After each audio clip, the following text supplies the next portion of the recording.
Abra sua Bíblia comigo no livro do profeta Ezequiel.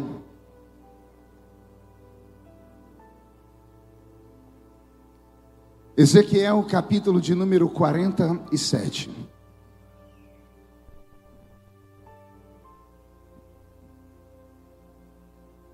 Deus está aqui.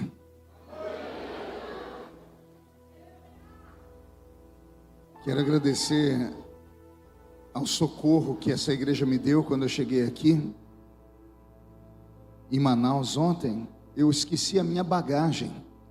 Eu estou com a mesma roupa há 2 dias. Porque não é você.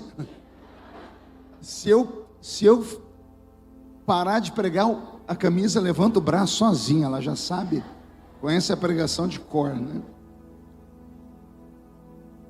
Ezequiel 47.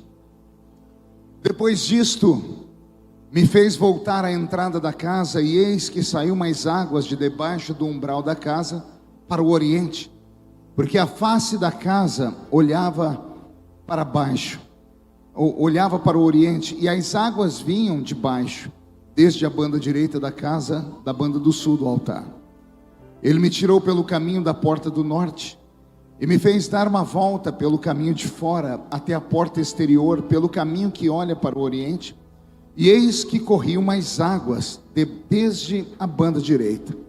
Saiu aquele homem para o oriente, tendo na mão um cordel de medir, e mediu 1000 côvados, e me fez passar pelas águas, águas que me davam pelos tornozelos. E mediu mais 1000, e me fez passar pelas águas, águas que me davam pelos joelhos. Mediu mais 1000, e me fez passar pelas águas, águas que me davam pelos lombos. E mediu mais 1000, e era um ribeiro que eu não podia atravessar, porque as águas eram profundas, águas que se deviam passar a nado, ribeiro pelo qual não se podia passar. Amém, igreja? Feche a Bíblia, coloque no banco, na cadeira, e pegue na mão da pessoa mais perfumada do seu lado. Eu tentei bonito, não deu certo. Perfumado deve ter alguém aí ainda. Aperte a mão da pessoa com carinho até ela falar aleluia. Pentecostal que não faz barulho está com defeito de fabricação, não é? Vamos orar?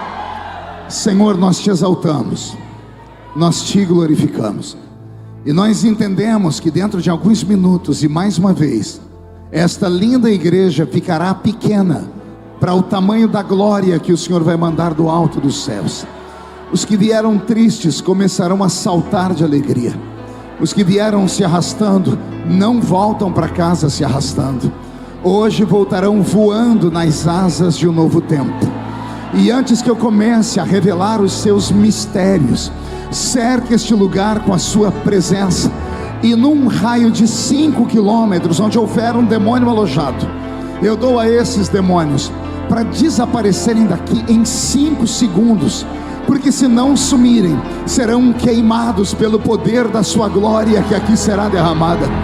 Rasgue os céus sobre nós esta manhã, manda anjos de fogo descerem aqui, que estes anjos desçam trazendo brasas de fogo nas mãos, comecem a esparramar estas brasas entre nós, e onde houver um crente cheio do Espírito Santo, pega ele nesta manhã, Jesus, e mostra o caminho da verdadeira e poderosa adoração. Fala conosco, fica conosco, é o que eu te peço agora e sempre, e toda a igreja diz. Os que podem, tomem seu assento, aplaudindo a Jesus, porque Ele é bom.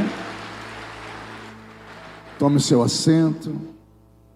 Glória a Deus. Eu perguntei ao apóstolo Marcos quanto tempo eu tenho. Ele disse que eu posso ir até amanhã. E pelo jeito vocês são tudo falso. Não, pode pregar, pastor. Daqui a pouco levanta um, levanta outro. Eu estou sozinho aqui dentro, né? Eu comentava com o pastor dentro do carro que esse culto de manhã não estava na minha agenda. Meu secretário já sabia, mas ele, não sei se ele esqueceu de me contar ou ele resolveu fazer uma surpresa. Para mim, eu só ia pregar à noite, né? Então, quando eu vi que eu ia pregar agora de manhã, eu falei: Jesus, o que o Senhor quer nesse culto onde o Senhor me ocultou que eu estaria nele? Aí o Senhor disse para mim: mistério. Então esta será uma manhã carregada de mistérios sobre a sua vida. Amém? Posso ouvir mais um grito de glória a Deus? O texto que eu li, ele é conhecido. Não sei se alguém durante os dias de conferência ministrou nesse texto. O senhor? Ninguém ministrou nesse texto? Não entendi? Sobre o texto, não. É um dos textos bíblicos que fala sobre a vocação de um homem que Deus resolveu levantar ele num tempo difícil, dentro de um cativeiro. Todas as pessoas que estão presas ou cativas, a oração delas é para que Deus as livre do cativeiro e abra a porta e tire elas dali.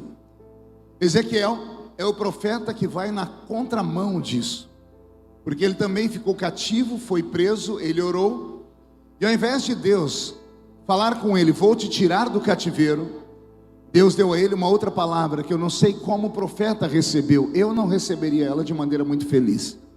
Você está orando: Senhor, me tira do cativeiro. Aí vem Deus e diz assim: eu vou te usar dentro do cativeiro. Então, como eu disse, eu não sei qual foi a reação de Ezequiel ao ouvir esta palavra, mas como profeta, como servo fiel, ele se entregou na mão do Eterno, e Deus usou durante um longo tempo dentro de um cativeiro cruel e maldito. Ezequiel é filho de um sacerdote chamado Buzi. Diga comigo, Buzi. Olhe para alguém do seu lado e diga: e você ainda acha que o seu nome é feio? Imagine alguém se chamar Buzi. Ezequiel era um garoto que cresceu vendo o pai ser usado, cresceu vendo o avô sendo usado, cresceu vendo todos os seus tios sendo usados. Ele era de uma família de sacerdotes, era de uma dinastia de sacerdotes. No Velho Testamento, vocês sabem muito bem disso, que a tribo dos levitas era uma tribo separada, escolhida por Deus. Somente a tribo dos levitas podia tramitar pelas coisas espirituais, celestiais. Só eles podiam caminhar pelo santuário de mãos vazias, somente eles. E Ezequiel faz parte dessa tribo, e desde garoto ele foi treinado para ocupar um dia o lugar do pai, assim como o pai foi treinado para ocupar o lugar do avô, assim como o avô dele foi treinado para ocupar o lugar do bisavô. E se traçássemos a árvore genealógica toda, chegaríamos em Arão, o primeiro sumo sacerdote de Israel. Esse moço, portanto, tinha sonhos. O sonho dele era dar continuidade ao legado do pai. Porém, quando ele tinha 17 anos de idade, Jerusalém foi sitiada pelos babilônicos, e o rei Jeoaquim do seu tempo se entregou, e o que aconteceu foi uma tragédia. Como todos os povos da terra conheciam a fama de Israel, sabiam que para conquistar o povo judeu era diferente de como conquistar qualquer outro povo da terra. Em qualquer nação do mundo, para você conquistá-la, você tem que ir até a sua capital, ir lá no palácio, e quando você prende o rei, você tem a nação na sua mão. Só que a nação de Israel era diferente. Mesmo tendo governantes, a nação de Israel vivia sobre um regime teocrático, um regime divino. Então, antes de qualquer conquistador chegar em Jerusalém, estudavam a história e sabiam que judeus só temiam uma coisa: o seu Deus. Então, o que faziam os conquistadores? Chegavam em Jerusalém, iam sim até o palácio, pegavam o rei e destronavam, mas antes de fincarem a bandeira e falar: dominamos o povo, eles iam até o santuário e profanavam o santuário, queimavam o santuário, pegavam os sacerdotes, expunham diante da população toda, porque os sacerdotes eram os homens santos, eram os homens que falavam com Deus, e diante de todos, eles de maneira cruel eliminavam um a um dos sacerdotes. o pai de Ezequiel, foi decapitado. Ezequiel, quando garoto, assistiu o pai ter a cabeça arrancada por um déspota maluco e insano. Ezequiel deveria ter sido morto também, porque ele era da linhagem dos sacerdotes. Mas como era jovem, e o rei que toma conta de Israel agora precisa de mão de obra barata, e o escravo que dá lucro é o escravo jovem, porque ele vai ter longevidade e vai poder trabalhar muito. Esse menino Ezequiel é arrastado para dentro de Babilônia, e lá em Babilônia ele é transformado em um escravo. E no meio da caminhada, saindo de Jerusalém até o local final, 1.500 quilômetros de distância, as pessoas que foram levadas cativas numa primeira leva de quase 1 milhão de judeus, todos conheciam Ezequiel, por causa da sua pele, por causa do seu jeito de se trajar. Afinal de contas, ele era filho de um sacerdote. E eu imagino que no meio da caminhada as pessoas olhavam para ele, apontavam um dedo para ele e diziam: o seu pai mentiu para nós. Porque no dia do Yom Kippur, hoje, no dia do perdão nacional, após uma visitação de Deus lá no Santo dos Santos, cumpria ao pai de Ezequiel sair e anunciar ao povo as boas novas do céu. E tomado pelo Espírito, o sacerdote dizia: e neste ano, além do perdão, haverá paz, prosperidade, e Deus estará conosco. Eles tinham tido o dia do Yom Kippur, já havia passado a história, se não naquele ano, no ano anterior. Então eles estavam debaixo de uma promessa de paz, prosperidade e alegria. E ao invés de paz veio a guerra, ao invés de prosperidade veio a maldição. Ao invés de terem um ano abençoado, tiveram um ano tortuoso. E quando ele está no meio dos cativos, eu imagino as pessoas dizendo: esse aí é o filho do homem que nos enganava, do homem que recebia os nossos dízimos, as nossas ofertas.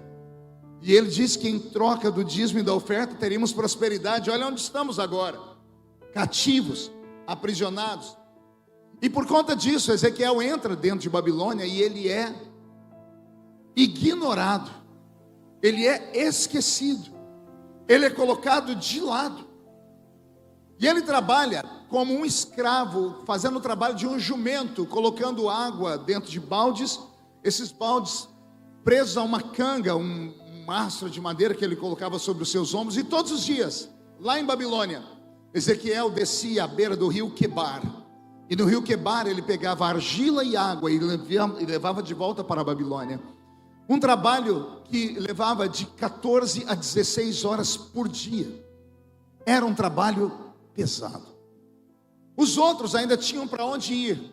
No final da noite, os escravos tinham seus amigos, as suas famílias. Tinha um para ouvir a lamentação do outro, tinha alguém para cuidar de suas feridas. Como ele era filho de sacerdote, a família dele toda foi eliminada. E não bastasse isso, as pessoas tinham preconceito com ele, porque ele era filho do homem que falou uma coisa e não aconteceu. Ele viveu a vida toda dentro do cativeiro, isolado. 5 anos depois que Ezequiel estava preso e trabalhando na beira do rio Quebar, pegando água e argila, depois de ter pegado água e argila, ajoelhado, penso eu, ele vai colocar a canga sobre os seus ombros para levantar e subir para a Babilônia. Ao colocar a canga, ele fica de pé, se ajeita e olha para o céu. E quando ele olha para o céu, ele tem uma visão.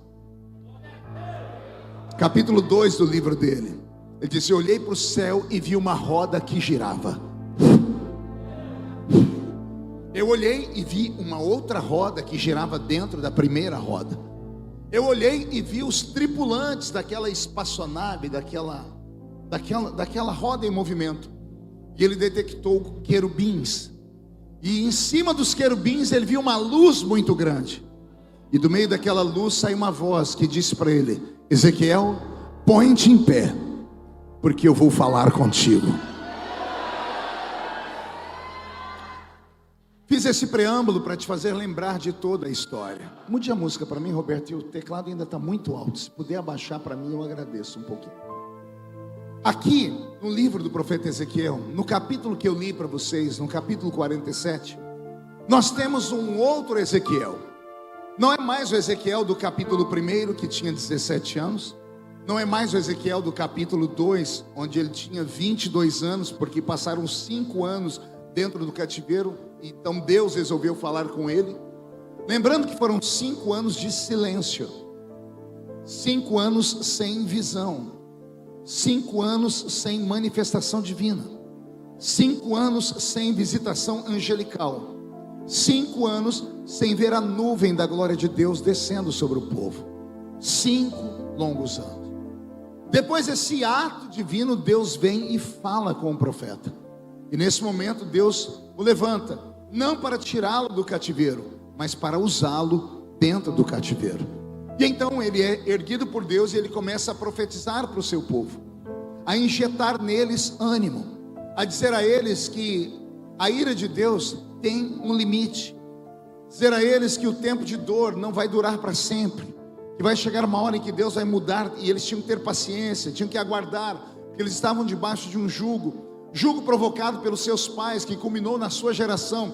Ezequiel passa uma temporada animando o seu povo, ele se torna conhecido, e agora que ele se torna conhecido, ele rompe esse momento de isolamento, e ele conquista uma noiva. Uma o quê?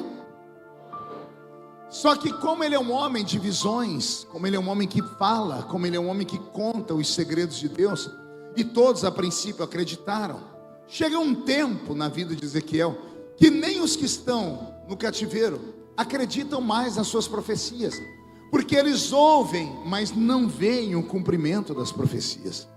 No capítulo 29 do livro de Ezequiel, você vai ouvir Ezequiel falar: até o deleite da minha alma me foi arrancado.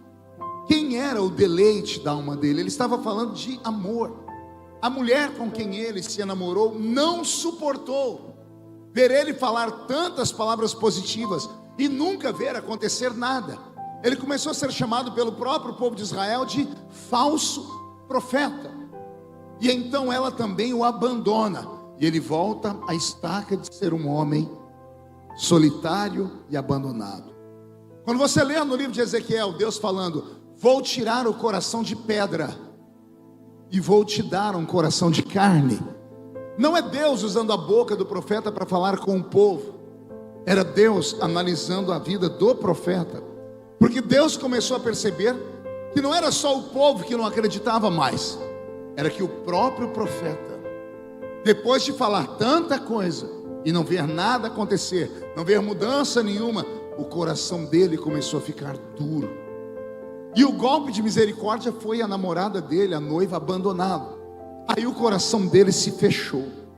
Aí Deus vai no ouvido dele e diz assim: vai chegar um dia que eu vou arrancar o coração de pedra e eu vou te dar um coração de carne de novo.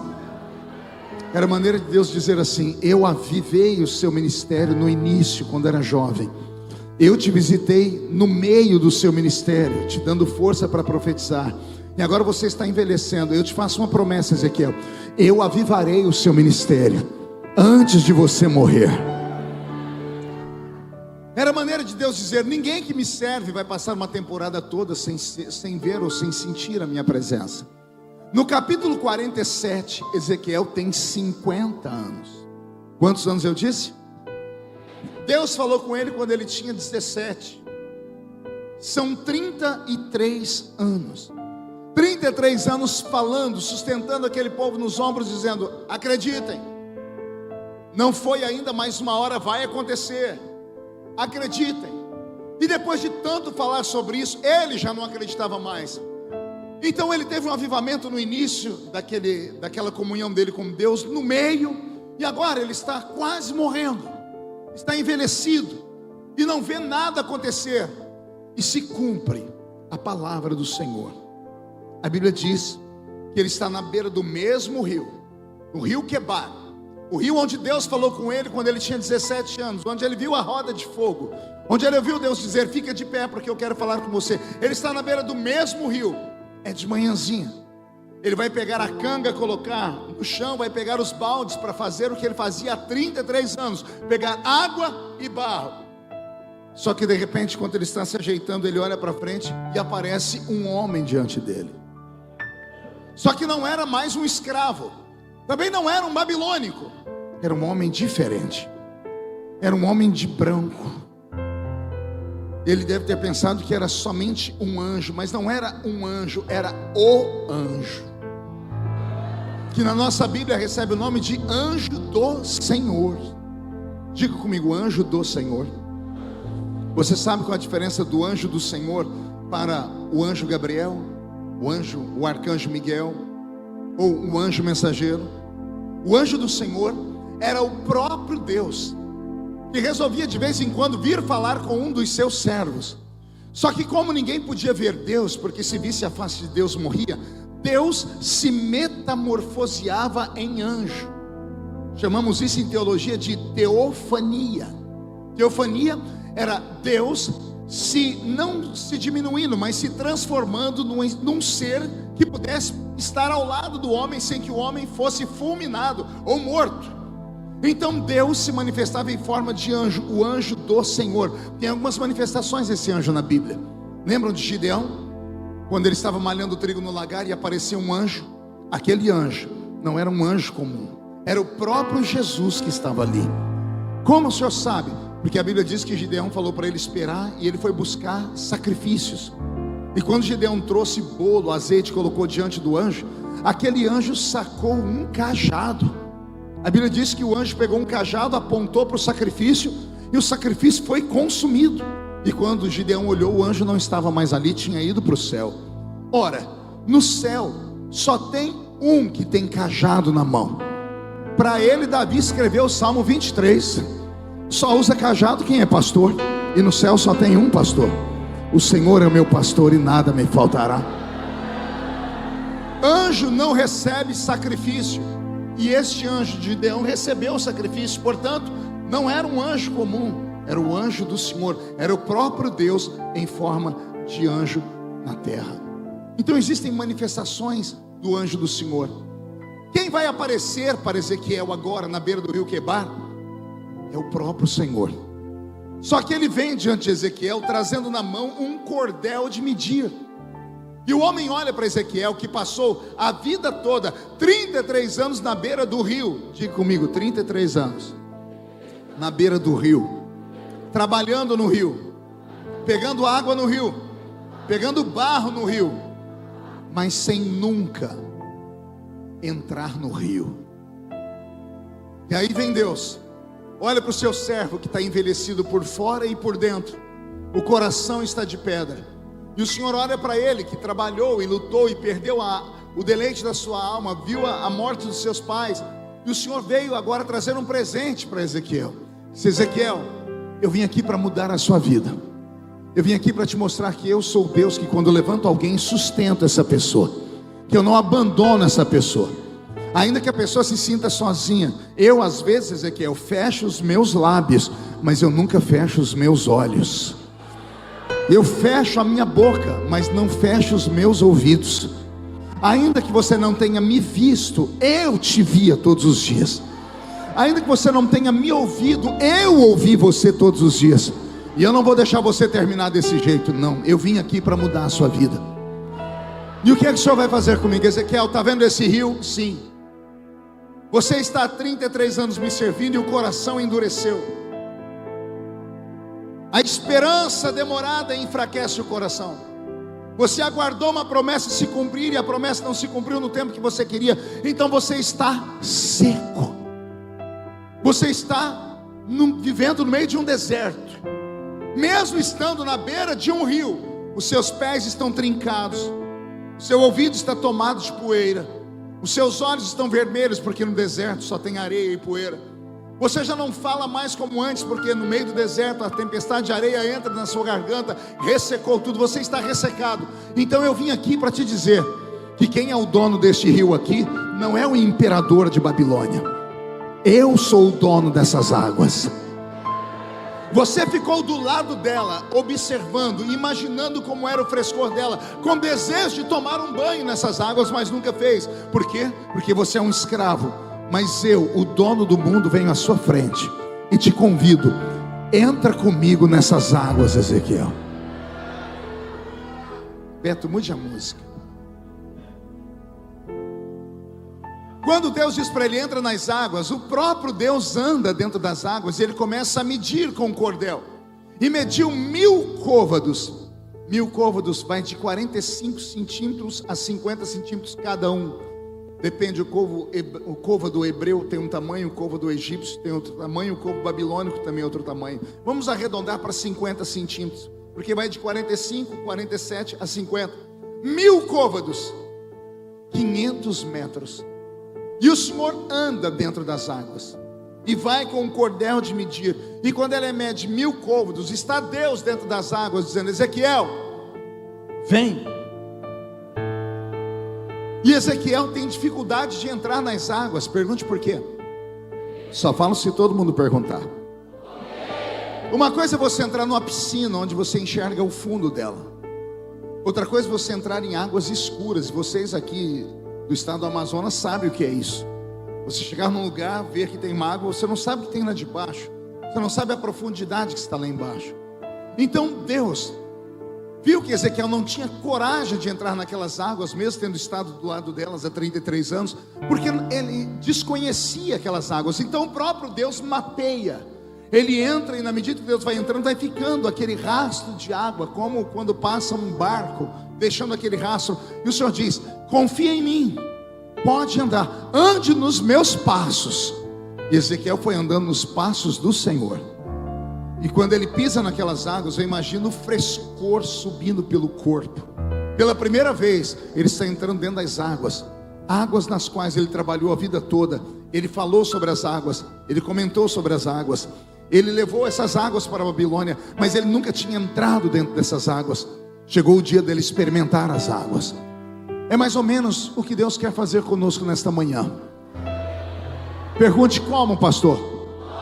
Tem gente aqui que fala de milagre, prega sobre milagre, ensina sobre milagre, mas nunca experimentou milagre. Tem gente aqui que fala de glória, de avivamento, de Espírito Santo, mas nunca experimentou nem a presença do Espírito Santo, nem a glória do avivamento. O Senhor me trouxe nesta manhã para destravar você. O Senhor me diz: fala para eles que não importa o tamanho da luta, não importa o tamanho do cativeiro onde eles estão, não importa as tragédias que aconteceram com a família, não importa como foram julgados pelos irmãos, o que importa é que chegou o dia. Dia do quê? Dia deles entrarem nas águas profundas do Senhor. E Ezequiel foi entrando, e na medida que ele foi entrando, a Bíblia diz que por 1000 côvados, 500 metros, eram águas que lhe davam pelos tornozelos, eram água pelos pés. E quando ele está com água pelos pés, eu imagino a alegria dele, de saber que não tem nenhum soldado para dar chibatadas nas costas dele, porque agora ele está experimentando algo que ele viveu do lado, ele esteve perto, mas ele nunca havia experimentado. E quando eu imagino na mente dele, ele dizendo: agora eu já posso contar para os meus filhos que eu experimentei, posso falar para os meus amigos que eu entrei nessas águas. Quando ele acha que é tudo, ele olha para frente para agradecer ao Senhor. O Senhor não está mais ali onde ele estava. Ele olha e o Senhor está mais 1000 côvados para dentro das águas, mais 500 metros. E o Senhor diz: Ezequiel, vem.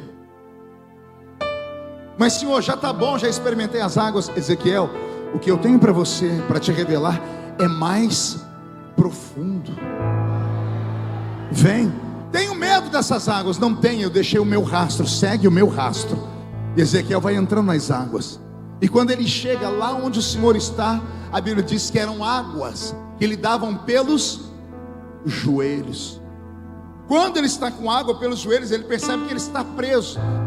Ele não pode correr. Se vier um crocodilo, se vier um leviatã, não tem como ele correr, porque não dá para correr com água que dá pelos joelhos. Dá para correr quando você tem água pelos pés. Você já foi na praia, você sabe disso. Tem água pelos pés, você sai correndo. Quando a água está pelo joelho, você não tem mais velocidade. Por quê? Você está preso por essas águas. E quando ele percebe que ele está preso pelas águas, pelos joelhos, ele vai agradecer ao Senhor. E o Senhor não está mais perto dele. O Senhor está mais 1000 côvados à frente, mais 500 metros. Já temos 1500 metros dentro das águas. E o Senhor diz: Ezequiel, é mais profundo, vem.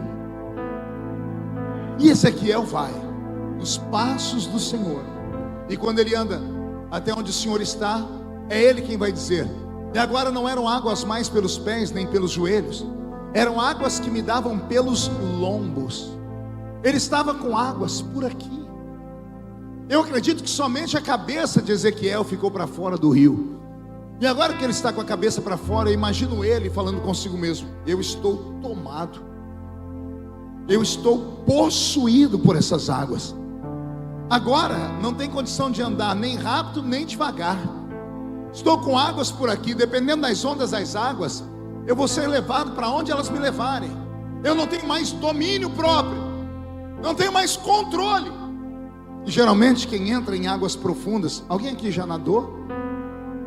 Sério, estou pregando para assembleiano aqui? Assembleiano que não vai para piscina, para praia. Eu estou pregando, você está liberto. Quem já entrou em piscina, em mar aqui? Quem já ficou com águas por aqui, ó? A sobrevivência humana é tão interessante que inconscientemente, quem entra em um lugar e fica com águas por aqui, a pessoa não consegue ficar com a planta dos pés no chão. É automático ela ficar na ponta do dedão, porque ela luta para sobreviver, ela quer respirar. E quem fica na ponta do dedão e vem uma onda, a onda leva a pessoa para cá, leva a pessoa para lá. É o famoso balé de Jesus, a pessoa vai para lá, vem para cá. Era a maneira de Deus dizer assim: Ezequiel, eu quero você desse jeito. Eu quero você desprovido da sua própria força, porque a partir de agora, desse exato ponto da sua vida, a sua existência não será mais a mesma. Você não vai ter mais controle sobre o que eu estou te dando. A partir de agora, eu estarei dentro de você, dominando as suas mãos, seus pés, suas pernas, a sua vida toda. Por quê, Senhor? Porque você não está mais no raso. Você teve a audácia de entrar em águas profundas, e agora você está dominado pela minha presença.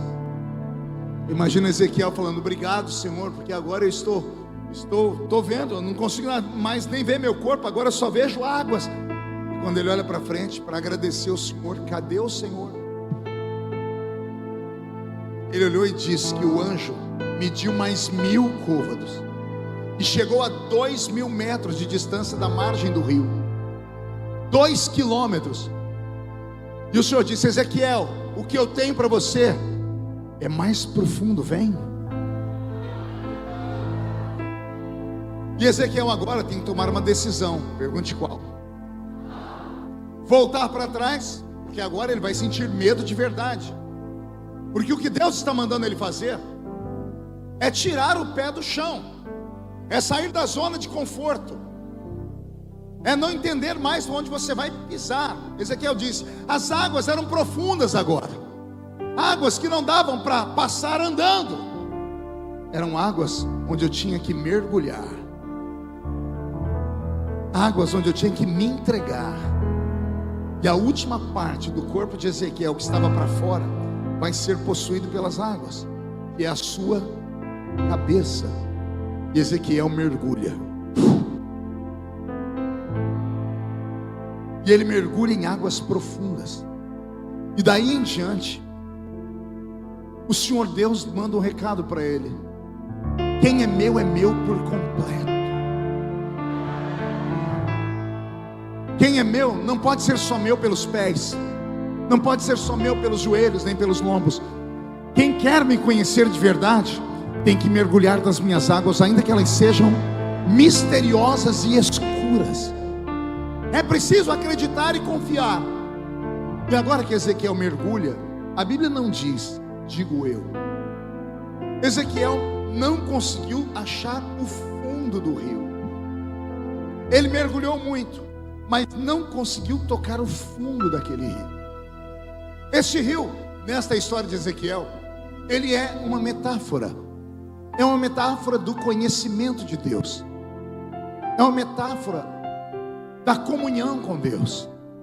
É a maneira de Deus dizer a todos nós o que acontece quando nós nos entregamos na presença dEle, quando confiamos nele, quando saímos de uma vida seca, de uma vida religiosa, de uma vida tomada por regras, onde as pessoas dizem conhecer Deus sobre tudo. Eu já participei de debates com homens que acreditavam conhecer tanto Deus, que eles eram capazes de explicar o inexplicável. Uma vez eu estava num debate e as pessoas estavam debatendo sobre o cair no espírito. Quem lembra dessa expressão, cair no espírito, ser arrebatado? Pastor Benihim trouxe essa unção sobre o mundo, onde ele soprava e as pessoas caíam. Quem lembra dessa história? Então houve muitos debates, e um dos debates estava eu lá, né? Fui convidado. Aí tinha teólogos e mais teólogos e eu lá da Vila Tatu. Aí um teólogo começou a dizer assim: olha, o cair no espírito, ele é bíblico, mas depende da forma como a pessoa cai. E dependendo como ela cai, pode ser Deus ou o diabo derrubando ela. E começou aquelas equações teológicas. E um disse: se cair para frente durante a oração, é de Deus. E usando a Bíblia, porque está escrito que os profetas, quando viam a presença de Deus, ou recebiam uma presença angelical, caíam sobre o seu rosto. Aí os outros diziam: então, se cair de costas é do diabo, porque Deus não derruba ninguém. Porque se está sendo empurrado é porque Deus não quer que a pessoa fique em pé, Ele está empurrando, então é o diabo. E eu ouvindo aquelas coisas, aí eu levantei o meu dedinho e disse: posso dar a minha opinião? Disse: pode, Feliciano. Mas antes da minha opinião, quero que vocês me respondam uma pergunta. Falaram: qual? Se cair para trás é o diabo. Isso. Se cair para frente é Deus. E se a pessoa cair de lado? E se a pessoa só sentar, encostar na parede? Para isso não encontrar, nós não encontramos subsídios para dar explicações sobre isso. Eu disse, com todo respeito aos senhores, eu não tenho a teologia que vocês têm, talvez não tenha tantos anos de profundidade como vocês têm, mas eu tenho experiência com meu Deus. E as minhas experiências datam da época que eu era criança. Cheguei aqui, todo mundo me atormentou ali dentro, falando: pastor, a gente escuta o senhor desde criancinha. Como pode? Tem um que nem cabelo tem ali, ó. Tá ali, ó, no celular. Como é que pode? Ele falou: eu cresci ouvindo o senhor. Arrumar um... para. Mas eu conheço Deus desde criança. E vou dizer para vocês, porque eu já li mais de 5.000 livros, histórias de homens usados e mulheres usadas. Cheguei à seguinte conclusão: tem muitos homens e mulheres que têm o desejo de sair do seco, mas o problema é o medo de entrar em águas que eles não conhecem. O medo de entrar em águas escuras, não sabe o que vão encontrar lá embaixo, e isso trava a pessoa. Eu conheço pessoas que querem batismo com o Espírito Santo, mas ficam dizendo para Deus: eu quero ser batizado, mas não quero ser batizado daquele jeito, ó. Que jeito? A pessoa parece milho de pipoca numa panela, fica pulando. Outro parece que recebe a unção do guarda de trânsito, sai marchando com a mão. Tem uns que parece que recebe a unção do Bruce Lee. Aí o crente diz: não, eu quero ser batizado, mas não quero ser daquele jeito ali. Ou diz: Senhor, eu não quero escandalizar, não quero rolar debaixo do banco. Aí o Senhor anota, faz um checklist e diz: então eu não posso te batizar, porque você quer que eu te dê uma experiência sobrenatural e você quer agir de maneira natural. Quem quer o sobrenatural tem que estar pronto para tudo.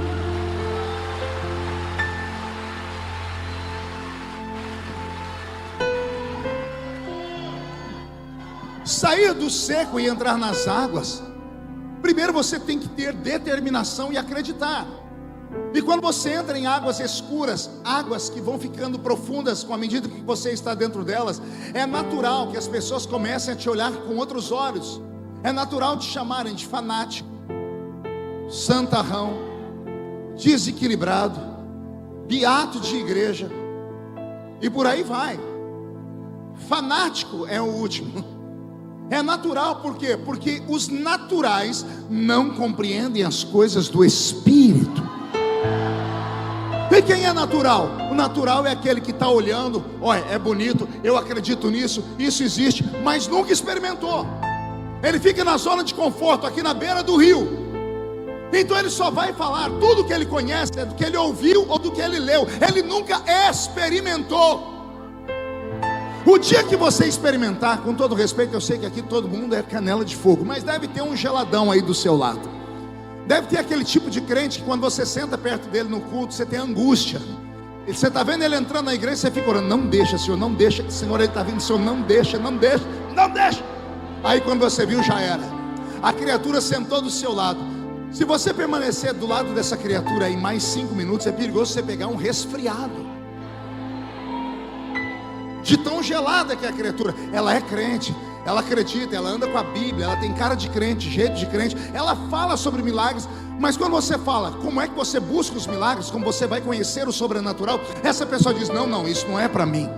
Aí a pessoa fica no nosso meio, ela é seca, porque ela não tem coragem de descer as águas profundas. Lidar com o mundo espiritual não é para qualquer um, porque quanto mais perto de Deus você fica, é automático, mais longe dos homens você fica. Quanto mais perto de Deus você fica, mais perigoso para o diabo você fica. Então o diabo começa a te atormentar. A primeira coisa que ele vai fazer é usar pessoas que nunca foram onde você está querendo ir, para te desanimar. Vão dizer, cuidado com isso, eu já vi pessoas assim terminar mal, eu já vi pessoas assim perder o casamento, perder o ministério, olha isso, olha aquilo. O diabo usa as pessoas porque o diabo sabe que se você entrar nessas águas, é um caminho sem volta.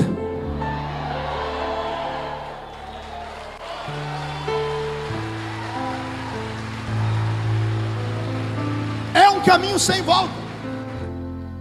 Primeiro, porque você não sabe o que vai encontrar lá. Eu viajei o mundo, eu vi cada tipo de ministério que eu fiquei, às vezes apaixonado, às vezes assustado. Eu vi homens e mulheres serem usados por Deus ao redor do mundo, apóstolo Marcos, que eles pareciam, no meu ponto de vista humano, mais bruxos do que santos. Mas quem sou eu para julgá-los?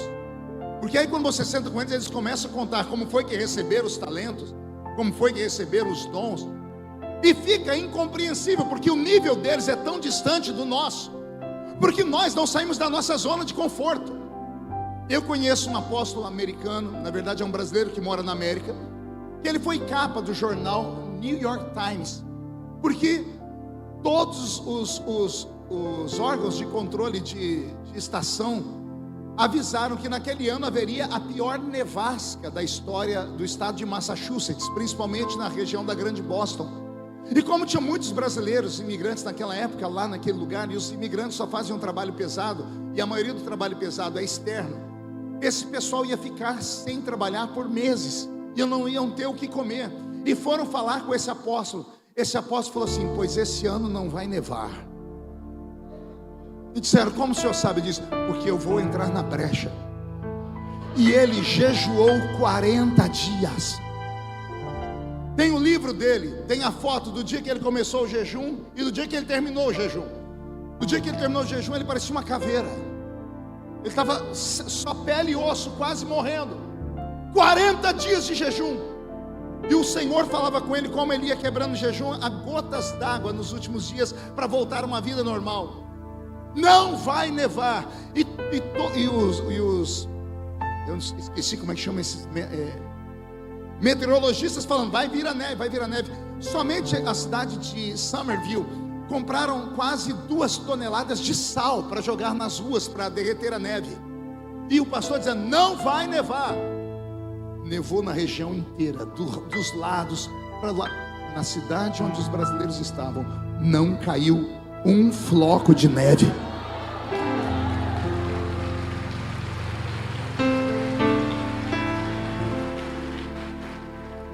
Só que depois que esse homem fez esse jejum de 40 dias, ele não ficou mais normal. Ele passou a viver mais no mundo de lá do que de cá. Ele assumiu uma postura de orar 3 horas por dia pelo resto da vida dele. E eu vivi para ver dentro da igreja dele, uma igreja desse porte. Quando abri a porta da igreja, a gente não conseguia andar. Ao abrir a porta, vinha uma presença que a gente caía lá na porta. Eu, pregador, ia me arrastando da porta até o púlpito, arrastando como uma criança. E não era só eu, estava todo mundo. Essa igreja em Boston, por 6 meses, batizou 900 adolescentes, filhos de brasileiros, nas águas. A presença dos anjos era notória nesse lugar. Esse homem acabou sendo excluído das Assembleias de Deus. Por quê? Porque ele desceu a um nível tão profundo nas águas, como ninguém nunca tinha descido até lá. Falaram que era loucura, falaram que era uma coisa anormal.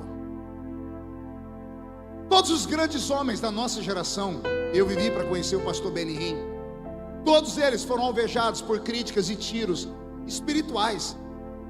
Quem perseguia eles não eram os ímpios, não, eram os crentes. Que tipo de crente perseguia ele? Crente que conhece a Bíblia, a estrutura religiosa, mas nunca fez o que eles fizeram, nunca buscaram da forma que eles buscaram. E aí quem nunca experimentou se acha no direito de julgar o outro.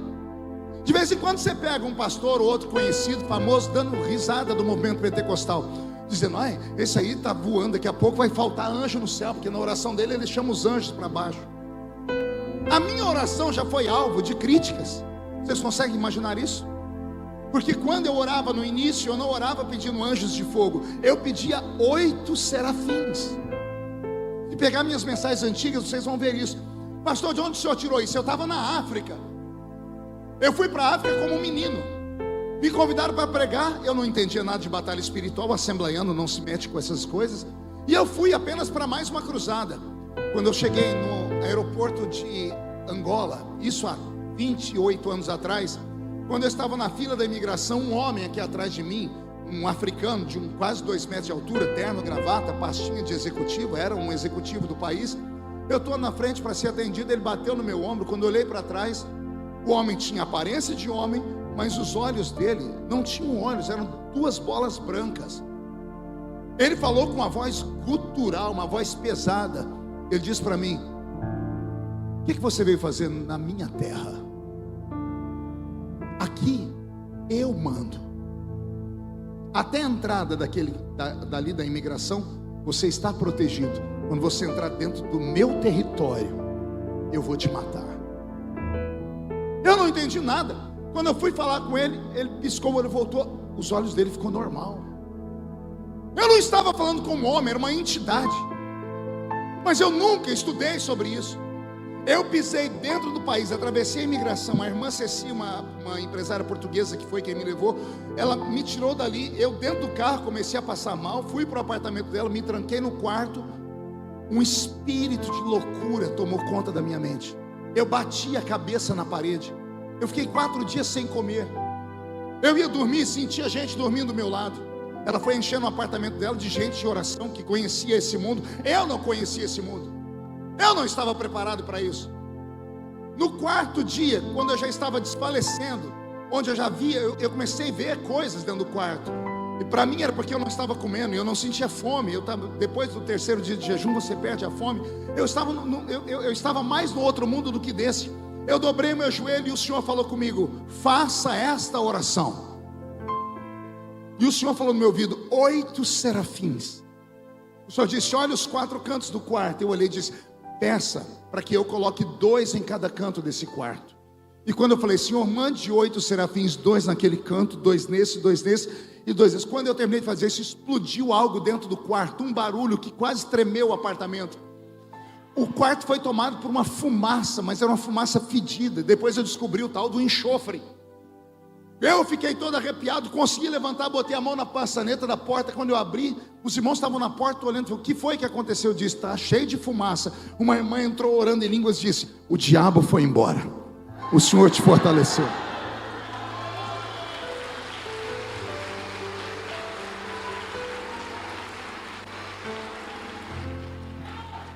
Me deram uma sopa, marcamos os dias para o culto.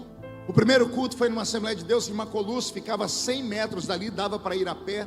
O país estava todo destruído com guerras, muitas pessoas mutiladas no meio da rua. Eu fui andando do apartamento dela de baixo até chegar na igreja. Se não caiu no meio da rua umas 50 pessoas endemoniadas, não caiu ninguém. Eu não falava nada, eu passava perto das pessoas, elas caíam estribuchando no chão. Eu comecei a perceber que existe de fato armas espirituais, existe de fato profundezas espirituais que nós não conhecemos. Não conhecemos porque temos medo de entrar nas águas. Temos medo daquilo que nós não conhecemos. E eu fui me envolvendo com Deus. Naquela época, dentro de Angola, eu preguei em 40 dias. Foi a primeira vez que eu vi milagres acontecerem, ossos nascerem onde não tinham, pessoas serem curadas de forma miraculosa. Eu voltei para o Brasil com uma outra visão. Fui sentar com os meus pais e eles disseram: calma, cuidado para não ficar fanático.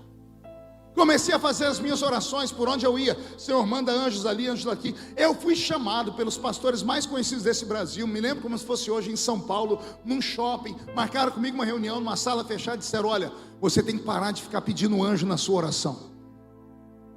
E eu falei, por quê? Porque os anjos que você está pedindo são anjos que ficam apenas diante do trono de Deus, que são serafins. Eles não descem à terra, são anjos disso ou daquilo. E me deram uma sistemática teológica. Aí eu falei, mas se eles ficam no céu, como é que eles queimaram os lábios de Isaías?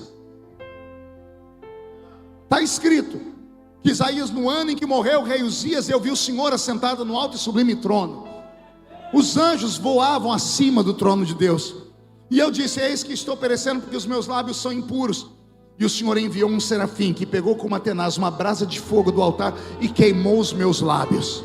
Eu falei para eles, Isaías foi levado ao céu ou os anjos desceram onde ele estava? Aí engasgaram, não souberam falar. Não, o negócio é o seguinte, você para de falar isso, senão nós vamos começar a dizer nas revistas, nos jornais, que você é um herético. E eu fui falar com Deus, eu falei, Senhor, o que eu faço? O Senhor disse, vamos enganar eles. Continua orando, só não pede 8 anjos, só pede para eu mandar anjos de fogo.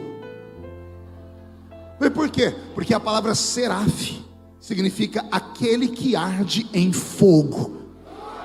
Ela é o prefixo da palavra serafim, ou seja, aquele que arde em fogo e é grande como um gigante. Eu continuo fazendo os mesmos pedidos, só que ninguém nunca mais me incomodou. Por quê? Porque são pessoas que acham que conhecem, mas não conhecem. O pior tipo de crente é aquele que quando vê você falar em línguas, bater o pé no chão e diz, ó, quieta que isso aí é coisa de menino. Se as pessoas soubessem o que acontece com um crente que leva ele para esse nível, quando ele praticamente é possuído e ele perde o controle sobre os seus membros, sobre a perna e braço, não é que ele não sabe o que está acontecendo. O crente cheio do Espírito Santo sabe exatamente o que está acontecendo, só que ele não consegue se controlar. Tamanho é o gozo, tamanho é a alegria, porque o sobrenatural divino possuiu o natural da terra. As pessoas que ridicularizam o movimento pentecostal é porque nunca experimentaram. E se tem algum aqui, de repente deve ter um espião aí, de repente tem alguém ouvindo pela internet, cuidado, é melhor ficar onde você está, não venha, porque esse negócio pega. Isso pega!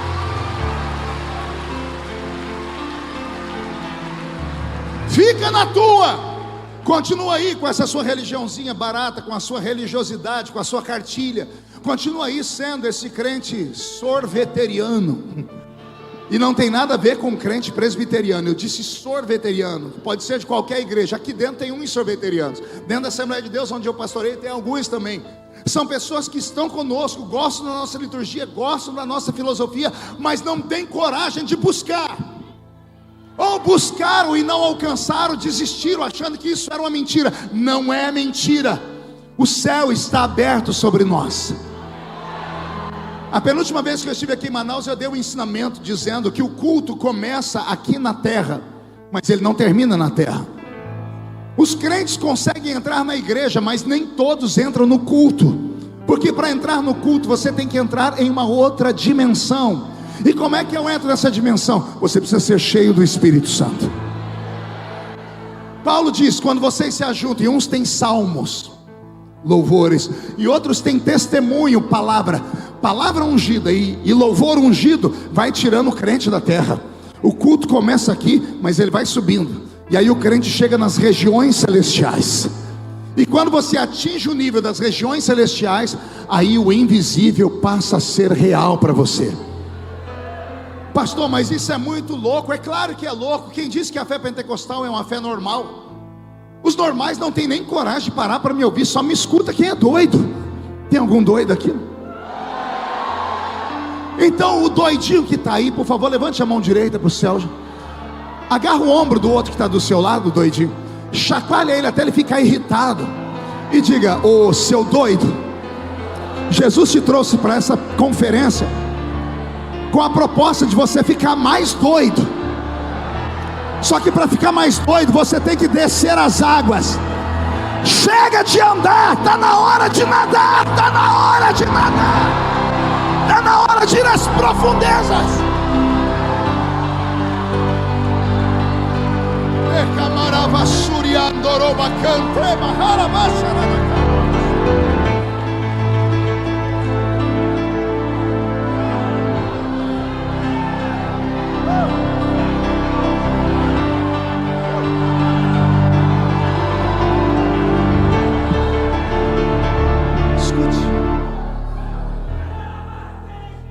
na história de Ezequiel,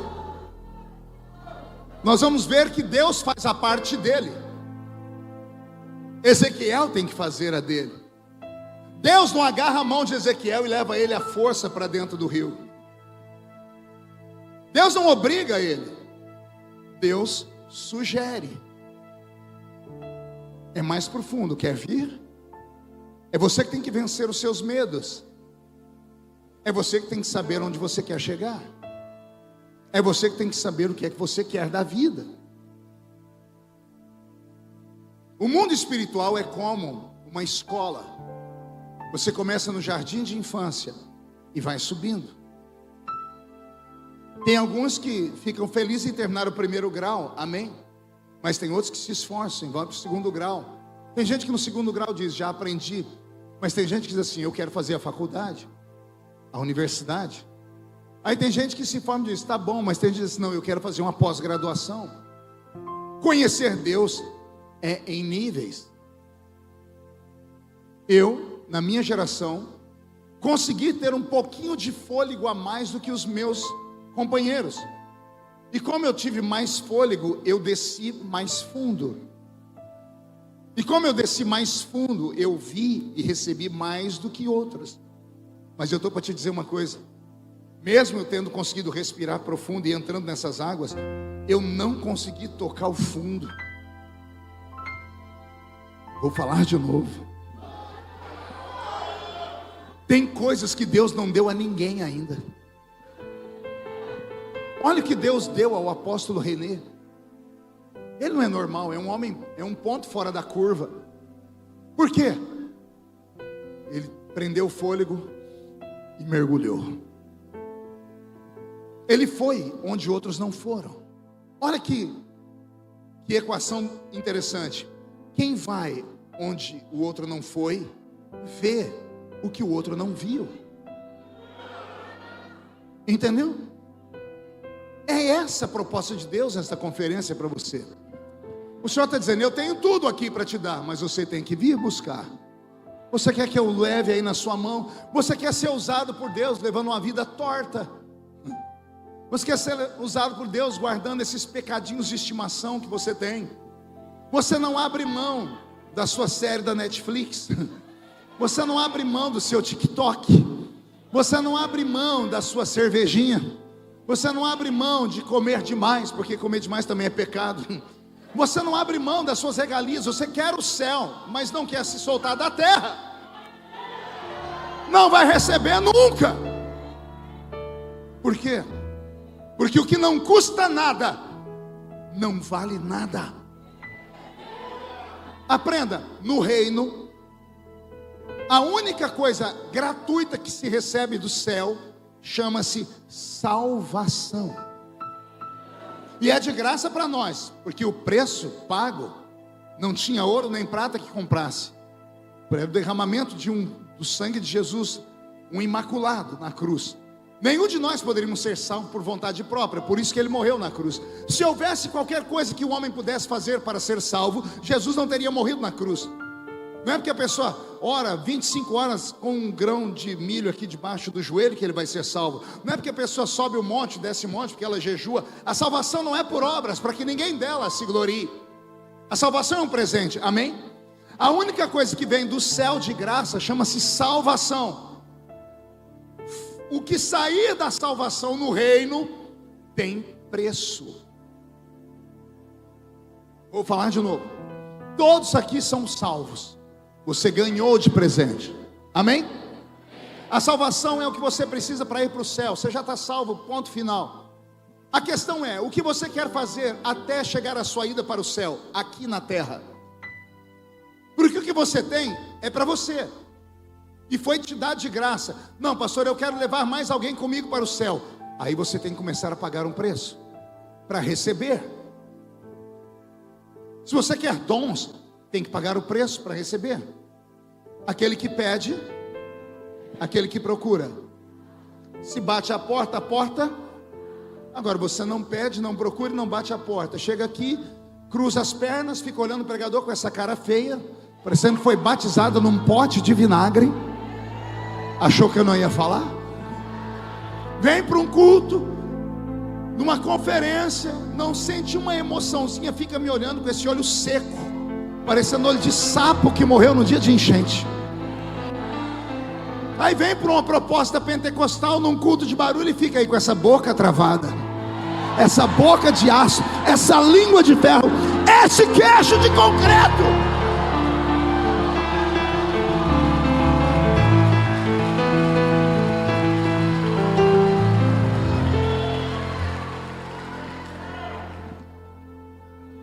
Ele quer te dar, Ele quer te levar para águas profundas. Agora, interessante é que o crente que se predispõe a conhecer as profundezas de Deus, ele recebe tantas bênçãos depois que o medo vai embora, depois que a angústia de não saber o que vai encontrar pela frente vai embora. Quando Deus falou para Ezequiel, entra nos rios, e ele teve água pelos pés, era a maneira de Deus dizer assim: Ezequiel, estou curando os seus pés, porque os pés de quem anuncia o evangelho se machucam demais, pisa em espinhos, em estradas poeirentas, cheias de pedra, machuca. E o Senhor diz: quem se envolve comigo, a primeira coisa que eu faço é curar o seu início, e arranco os traumas, as perseguições, ou os traumas provocados por perseguições. Basta entrar nas águas e eu curo os seus pés. Depois que cura os pés, ele entra mais 1000 côvados de água pelos joelhos. É Deus dizendo: está na hora de eu começar a responder as suas orações. Ah, você não entendeu, eu vou falar de novo. Água pelos joelhos. Joelho fala de oração. Que oração? Aquela que você vem pedindo e não é respondida. E por que não é respondida? Porque o que Deus quer te dar é tão grande que demônios prenderam anjos nos céus de Manaus, para eles não chegarem até você. O senhor é doido, pastor? O senhor está falando que tem demônio mais forte do que anjo? Sim, estou, com base na Bíblia. Não teve um tal de Daniel que teve que orar 21 dias? Depois de 21 dias de jejuar, e não é jejum de legumes, os crentes confundem tudo. Não vou fazer o jejum de Daniel, 21 dias comendo legumes. O jejum de legumes é do início da vida dele. O jejum de 21 dias é um jejum integral, ao ponto do rosto dele ficar triste. O jejum de legumes não deixava o rosto dele triste. Tanto é que ele dizia para o homem: se você ver que o meu semblante está corado, feliz, então eu vou continuar não comendo do manjar do rei. Lá no capítulo 10, quando ele fala do jejum de 21 dias, a Bíblia diz: eu jejuei tanto que o meu semblante descaiu. Jejum integral, 21 dias, um jejum anormal. Ele jejuou tanto que ele conseguiu rasgar a película que separa o mundo invisível do mundo material. O anjo saiu do mundo invisível e entrou no mundo de Daniel. Detalhe: Daniel estava com um monte de homens perto. Os homens não viram, mas sentiram, saíram correndo. E Daniel diz: só eu fiquei, porque eu vi o homem. O rosto dele era como de bronze, os cabelos de prata, sua roupa era vestida de turquesa. Daniel viu o anjo Gabriel. Aí o anjo Gabriel olhou para ele e disse assim: Daniel, homem muito amado, a tua oração foi ouvida desde o primeiro dia. Aí a mente de Daniel deve ter dito: e por que não veio no primeiro dia? Aí o Senhor falou: explica para ele. E ele disse: eu vim, cheguei no céu da Pérsia, não consegui descer porque o príncipe do reino da Pérsia, um demônio, não esses que frequentam nossos cultos, Zé Pilintra, Zé Pilantra, Chucaveira, Tranca-Rua, isso aí é demônio kamikaze. Pegou aí? Demônio kamikaze? Sabe o que é kamikaze? Suicida. Imagine o que é que um demônio vem fazer numa igreja com 1000 crentes cheios do Espírito Santo. Ele é corajoso, é suicida.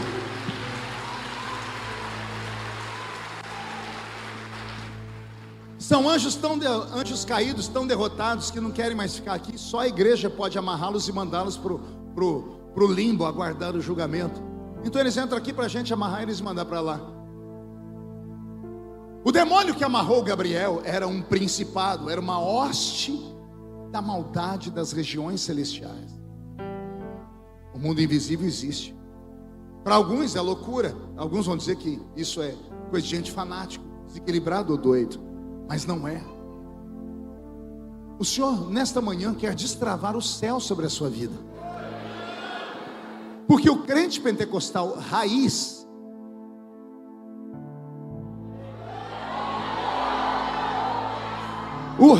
porque tem o Nutella. O crente pentecostal Nutella é uma prova. Ele nem é pentecostal, ele é neopentecostal. Ele fala em línguas assim de forma muito educada. Lá, lá, lá, lá, lá, lá. O raiz, quando começa a falar em línguas, parece um trovão.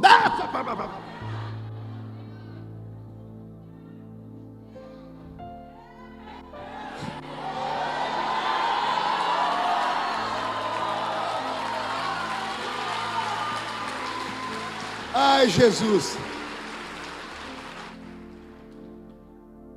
O neopentecostal, ele cria o pentecostalismo dele, a sua forma e a sua semelhança. O raiz aceita o pacote completo. E o que é o pacote completo? Ele vem daquele jeito que o crente, quando recebe, parece estar bêbado, porque foi assim no dia de Pentecoste. Ou não? Não são esses varões judeus, galileus, tão bêbados a uma hora dessa do dia? E alguém foi se aproximando de curioso e perguntou: o que quer isto dizer? Até que um dos bêbados saltou no meio do povo e disse: aqui não tem ninguém bêbado.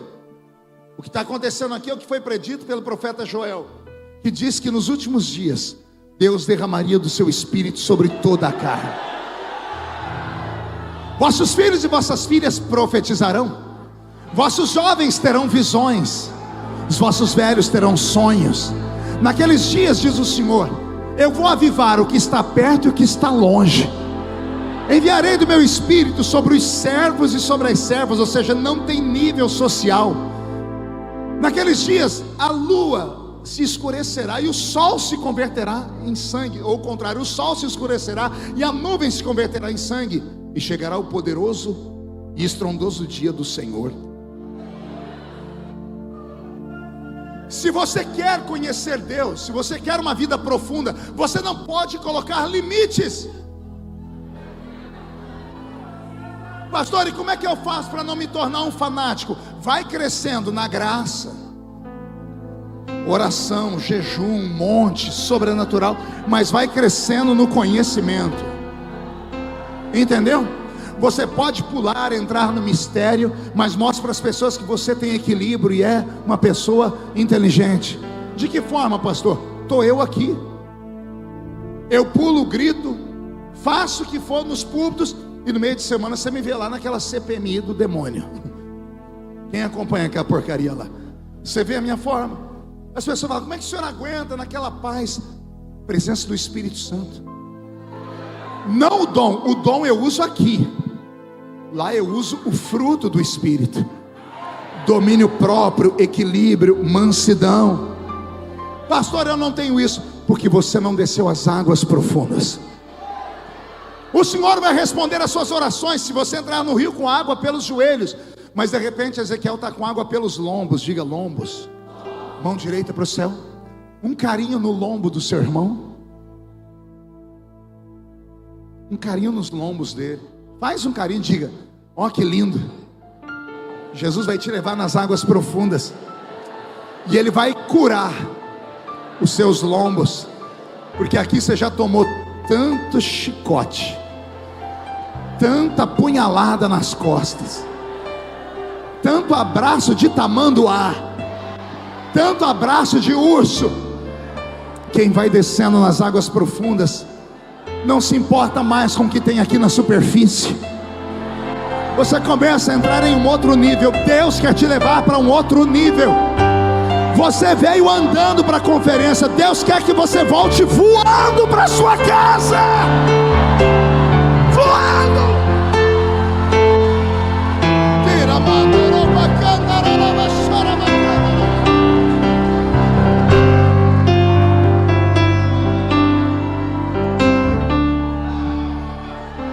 Ouça,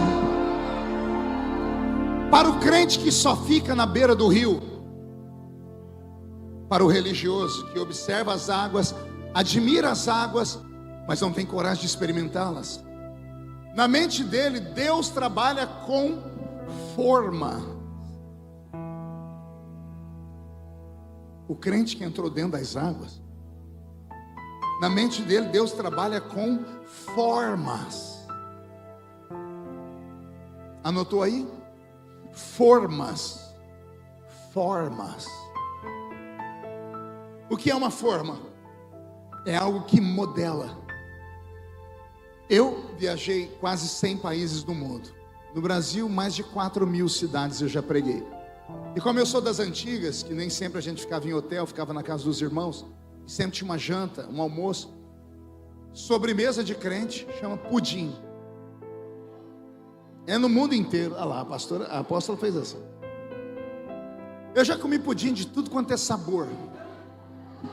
Chocolate, leite condensado, de tudo. Já comi pudim de vários tamanhos.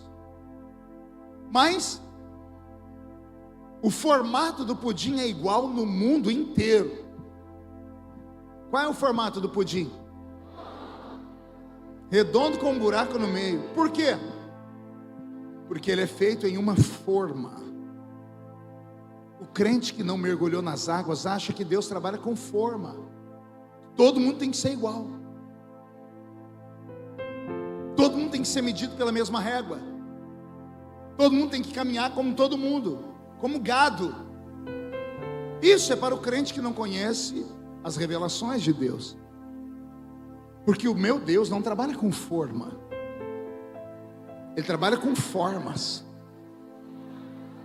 A um ele levanta como profeta, ao outro como evangelista, ao outro como apóstolo, ao outro como mestre, ao outro como pastor.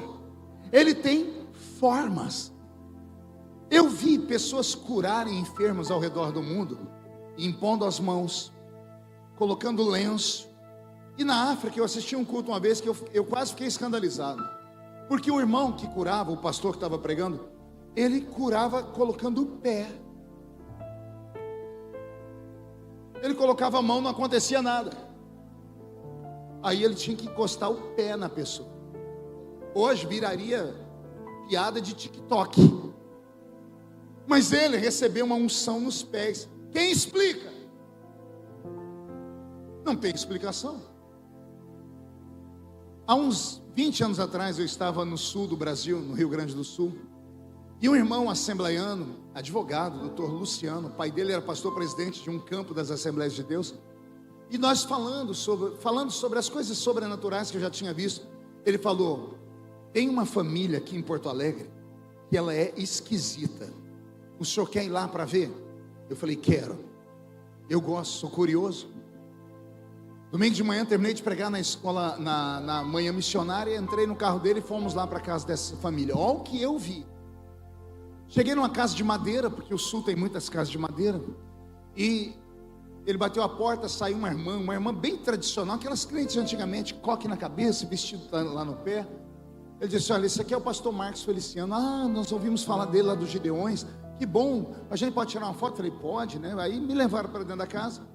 Aí o Luciano em certo momento falou assim: ô irmã fulano de tal, eu trouxe ele aqui porque ele acredita nas coisas loucas. E eu queria que a senhora fizesse aquele negócio para ele ver. Quando ele falou fizesse aquele negócio, eu olhei para ele. Ele não me falou nada de negócio.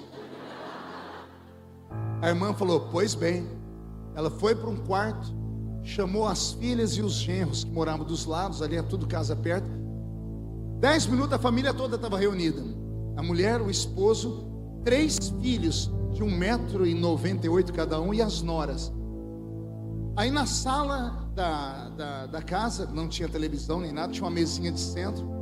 Ela falou assim: pastor, o senhor está pronto? Eu falei: eu acho que estou. Aí ela falou assim: ô fulano de tal, pega lá o pano preto. Quando falou pano preto, eu já olhei para saber onde era a saída. Eu falei: tem uma janela aqui, pano preto. Aí trouxeram um pano de veludo preto e forraram a mesinha de centro da sala. Aí diz: vamos ficar em pé, vamos vamos começar? Não vamos começar. Ela falou, pastor, o senhor pode ficar com o olho aberto. Eu falei, muito obrigado. Você não precisava nem pedir. Só não se assuste. Eu falei, vou tentar. E eles começaram a orar. Uma oração intensa. Pareciam crentes da Deus de amor orando, bem alto, bem forte. Daqui a pouco, depois de uns 5 minutos de oração intensa, um barulho muito grande, a irmã, a anciã, soltou o cabelo. E as noras também. O cabelo delas tinha até bem baixo. Quando soltaram o cabelo, todas elas foram em cima daquele pano preto, colocaram o cabelo e começaram a bater no cabelo. E começou a cair purpurina. Eu acho que era purpurina. O mais perto de purpurina que eu vi na vida era aquilo. Um pó dourado do cabelo delas. Elas tiraram o cabelo, oraram mais um pouco, começou a brotar da pele delas. E os homens também. Começou a brotar aquela coisa dourada do rosto deles. É sério, passa a mão aqui no rosto, pastor. Eu passava meu dedo, ficava parecendo que eu estava passando a mão numa tinta. Tudo dourado.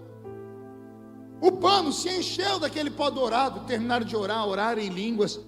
Eu fiquei olhando aquilo sem entender nada. Eu disse, o que é isso? Eles falaram, a gente também não sabe. Eu falei, e aí? Foi aí que nós tivemos a ideia de pegar isso aqui, colocar em saquinhos e jogar sobre os enfermos. Eu disse, e os enfermos têm sido curados.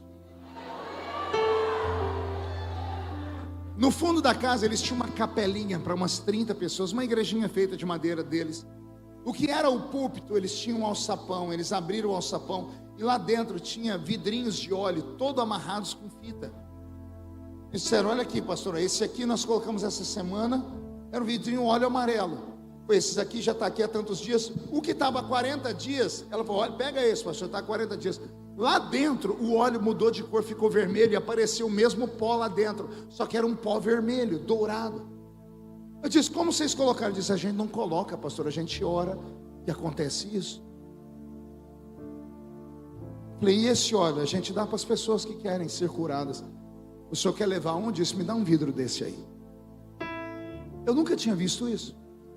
Naquela época eu cuidava de um menino que é filho da pastora que cuida da nossa igreja sede lá na cidadezinha de Orlândia, onde eu moro, da minha igreja. Eu sou presidente, pastora Roseli. O filho dela, o Gabriel, ele andava numa cadeira de rodas. A cidade é pobre e nós tivemos que fazer uma campanha no rádio da cidade para comprar uma cadeira motorizada. Ele tinha uma doença degenerativa que esse menino virou cobaia em vários hospitais famosos do Brasil, inclusive o Sara, lá de Brasília. Conseguimos internar ele lá. Arrancaram pedaços do corpo dele, da espinha dele, da medula. O mundo inteiro tentando descobrir, mandaram para o exterior. Ninguém descobria a doença. Era uma doença degenerativa que ia acabando com os nervos. O último estágio do Gabriel, ele estava assim, babando.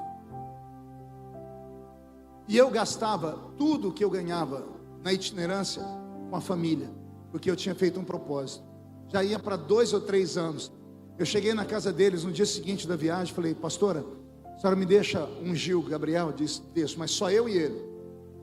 Pegamos ele, deitamos ele na cama. Falei, tira a roupa dele inteiro. Eu vou ungir ele inteiro. Eu ungi da cabeça aos pés, virei ele de costa, passei aquele óleo no corpo dele inteiro. Falei, Senhor, eu creio, está aqui. 3 semanas depois, o Gabriel começou a mexer os braços. Na 4ª semana, as pernas. 2 meses depois, ele já não andava mais na cadeira de rodas.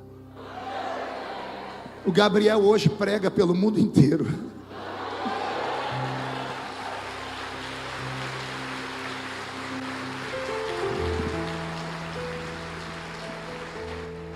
Gabriel Otávio, o senhor precisa trazer ele aqui, meu filho na fé. Ele é um menino jovem, prega, Jesus usou muito ele em cura e batismo com o Espírito Santo. Esse menino estava na cadeira de rodas. Ele tem um livro dele, tem uma foto, eu e ele na cadeira de roda, eu abraçando ele, e agora ele anda. Explica, não tem explicação. Por quê? Porque são pessoas que desceram nas profundezas do rio, do avivamento. Se envolveram tanto com Deus, que estão mais perto do céu do que da terra. Por isso eles veem o que ninguém vê. Eles escutam o que ninguém escuta. E eles fazem aquilo que ninguém faz.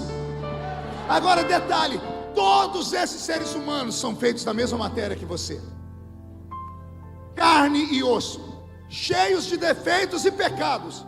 E como é que eles atingiram esse nível? Renúncias, entregas, votos. Lembra o que eu disse? A salvação é de graça. O que passou disso tem que pagar um preço. Já não vemos mais sinais, porque os crentes já não acreditam mais. Já não vemos mais milagres extraordinários. A gente escuta falar de um ou outro. Eu estava em Roraima 20 dias atrás, fizemos uma oração com 20 mil pessoas. Eu recebi vídeos. Alguém me segue nas minhas mídias sociais? Alguém viu o vídeo dos testemunhos? O irmão falando da mão dele que era mirrada há mais de anos, porque ele fez uma cirurgia e travou, e na oração lá a mão dele abriu. Uma menina que estava com hidrocefalia, os pais deixaram a criança, andaram no meio da mata, chegaram lá em Roraima, em Boa Vista, para a cruzada, creram na oração da cura que nós fizemos, chegaram em casa, a menina que estava com cirurgia marcada, a cabeça dela desinchou, levaram no médico, o médico diz: aconteceu alguma coisa que eu não explico, não vai precisar mais fazer cirurgia. E Jesus curou. Ele faz. Mas escute, eu que estou ensinando vocês, não me dedico a isso, porque eu não sou um pregador de cura. O meu ministério é palavra. Mas quando eu tenho a ousadia de invocar, acontece. O Roberto de vez em quando fala: pastor, ora mais para Jesus curar. Eu disse: mas eu me sinto confortável aqui nessa função, porque a pessoa é curada, daqui a pouco desvia. Jesus curou 10, 9, se perdeu, só um voltou. Mas a palavra não. A palavra, ela finca e cria raiz. As minhas pregações, por exemplo, acho que eu sou um dos poucos pregadores do Brasil que as pessoas conhecem a pregação pelo nome. Aqui dentro da sala falaram de 3 ali: destronando Satanás, dia da aprovação.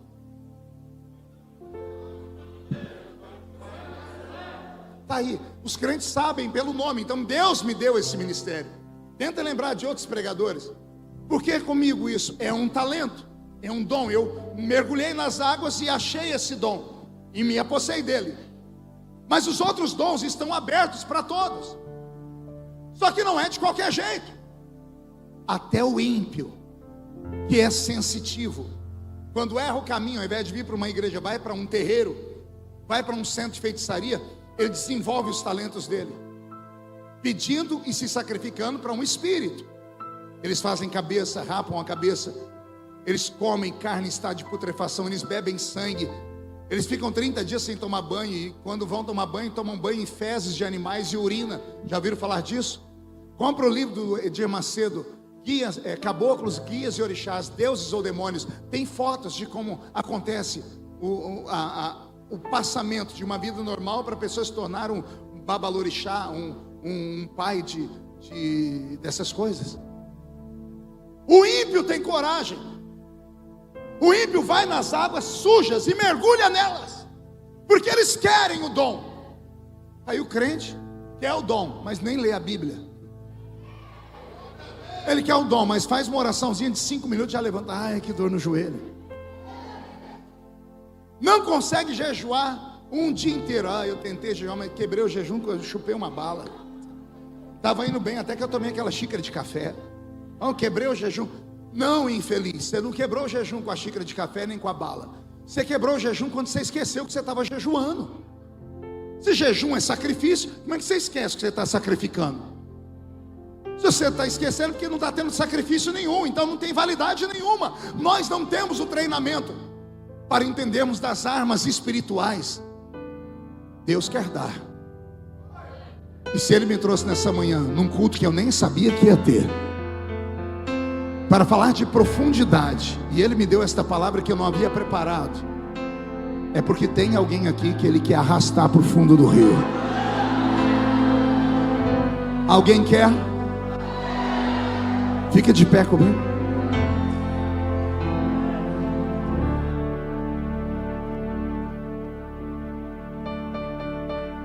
Quer mesmo? Então ignora quem está do seu lado, olha para a pessoa e diz: dá licença, sou eu e Deus agora. Eu quero. Então vem comigo para as águas. O que eu faço, pastor? Tira a canga dos ombros, tira o fardo da religião, tira da sua mente o homem racional, porque o que eu estou pregando e ensinando não faz parte do currículo da racionalidade. Não há razoabilidade no que eu estou falando, porque eu falo de mistérios. O pastor Benny Hinn recebeu o ministério dele depois que ele foi num culto onde uma mulher estava pregando, numa época nos Estados Unidos em que só homem pregava. Ele acorda de manhãzinha na beliche, segunda cama, senta, gago, que ninguém tinha paciência de conversar com ele, lembrou do ensinamento, porque a mulher disse que o melhor amigo que ela tinha era o Espírito Santo.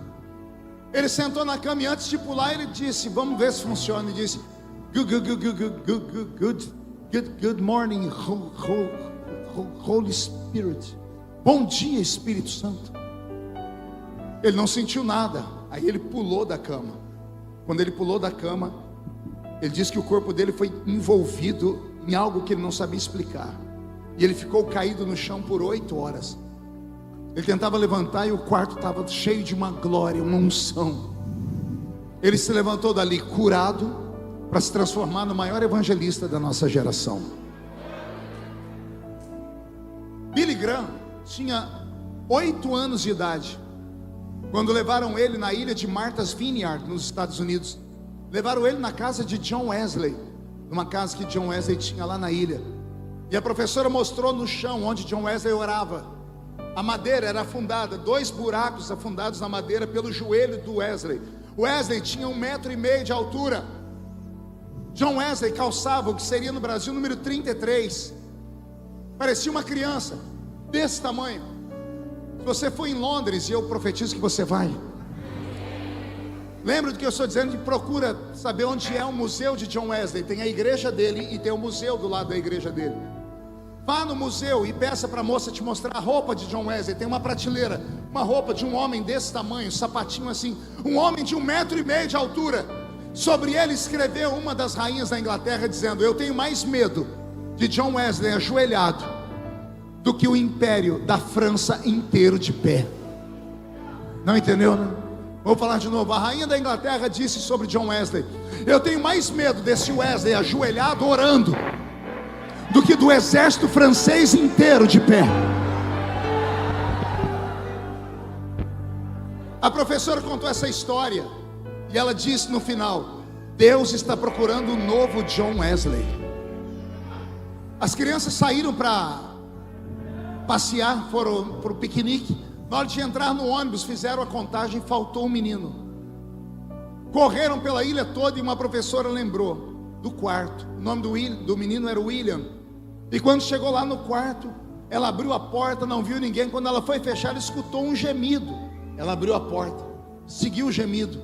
Ela foi lá do lado da cama onde John Wesley orava, e tinha um menino de 8 anos, um joelhinho aqui e o outro aqui, numa posição desconfortável. Ele ajoelhou onde John Wesley ajoelhou e disse: Jesus, eu quero ser o novo John Wesley. William se tornou Billy, e o Billy se tornou Billy Graham, o maior evangelista que o mundo conheceu. John Wesley, esse guerreiro, recebeu a unção quando ele foi tentar se candidatar a missionário batista. Ele não passou no crivo. A mulher que fez a entrevista disse que ele era muito austero, muito briguento, e ele não prestava para ser missionário. Naquele dia ele chegou na casa dele, ele esmurrava o quarto dele. Charles Wesley, irmão dele, viu a casa chacoalhando, entrou para ver o que era. Ele chegou na porta do quarto e escutou John Wesley gritando: ou o senhor me usa, ou o senhor me mata. Os homens dizem que eu não posso, e se os homens dizem que eu não posso, eu quero saber o que o senhor pensa, porque se o senhor falar que eu também não presto, me mata. Charles disse que de repente escutou um barulho, pum! Ele abriu a porta, John Wesley estava caído no chão, e ele perguntou: o que aconteceu? Ele disse: saiu um vento da parede. bateu no meu peito e me jogou para trás. Ele levantou dali para começar a fazer cruzadas na rua. 15, 20 mil pessoas paravam para ouvir John Wesley. Charles Finney, um crente meia boca, igual você, gostava de Jesus, mas gostava mais da cachaça. Amava a igreja, mas amava mais o cigarro. Até que um dia uma mensagem confrontou ele e disse: Deus, eu quero santidade. E ele buscou santidade. E ele recebeu uma unção de Deus tão grande que os livros contam que um dia ele entrou em Londres, em uma tecelagem que tinha mais de 1000 funcionários. Quando abriram a porta, ele foi andando dentro da tecelagem. As pessoas olhavam para ele, não viam um homem, viam um santo. As pessoas pararam de trabalhar, quebravam, colocando as linhas na agulha, não conseguiam, se jogavam no chão por onde ele passava, só de olhar para o rosto dele. Ele paralisou a cidade um dia inteiro. John Hyde, o homem que orava, um diácono meia boca de uma igreja qualquer, um grande pregador, foi pregar numa cruzada. O pregador pregou uma mensagem linda, os crentes vibraram. Quando ele fez o apelo, nenhuma alma veio para frente. O pastor da igreja ficou tão envergonhado que chamou o diácono John Hyde. Hyde, vem orar. John Hyde começou a orar 2 da tarde. Ele terminou de orar, era 8 horas da noite. Na frente, mais de 5 mil pessoas ajoelhadas aos gritos. John Hyde, o homem que orava, ele orou tanto que o coração dele se moveu do lado esquerdo para o direito do peito dele.